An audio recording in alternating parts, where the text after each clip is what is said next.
Em 1822, o físico Thomas Seebeck descobriu acidentalmente que a junção de dois materiais gera uma tensão elétrica em função da temperatura. O funcionamento dos termopares é baseado nesse fenômeno, que é conhecido como efeito de Seebeck.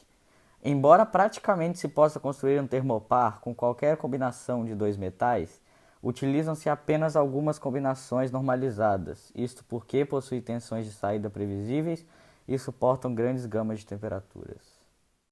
O efeito Seebeck é a produção de uma diferença de potencial, ou seja, tensão elétrica, entre duas junções de condutores ou semicondutores de materiais diferentes quando elas estão a diferentes temperaturas, gerando uma força eletromotriz térmica.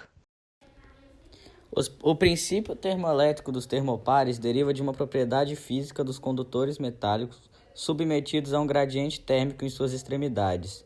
A extremidade mais quente faz com que os elétrons dessa região tenham maior energia cinética e se acumulem no lado mais frio, gerando uma diferença de potencial elétrico entre as extremidades do condutor na ordem de alguns milivolts.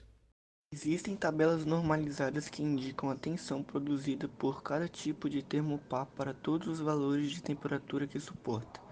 Por exemplo, o termopar tipo K com uma temperatura de 300 graus Celsius irá produzir 12,2 mV. Em resumo, termopares são sensores de temperatura simples, robustos e de baixo custo, sendo amplamente utilizados os mais variados processos de medição de temperatura. Um termopar é constituído de dois metais diferentes que, unidos por sua extremidade, formam um circuito fechado. O termopar, desta maneira, gera uma força eletromotriz ou tensão, que, quando conectada a um instrumento de leitura, consegue ler a temperatura do processo destes termopares. Diferentes tipos de termopares possuem diferentes tipos de curva de força eletromotriz em relação à temperatura.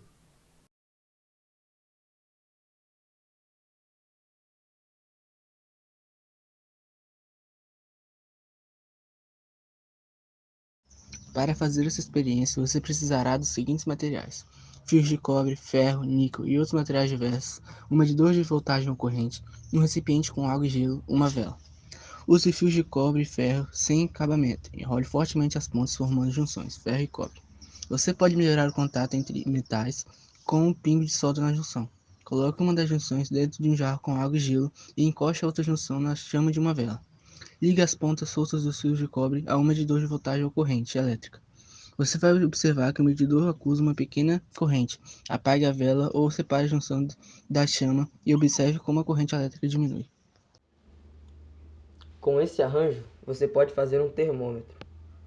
Mantenha uma das junções na mistura água-gelo, que está próxima de 0 graus Celsius. Coloque a outra junção dentro de um recipiente com água destilada.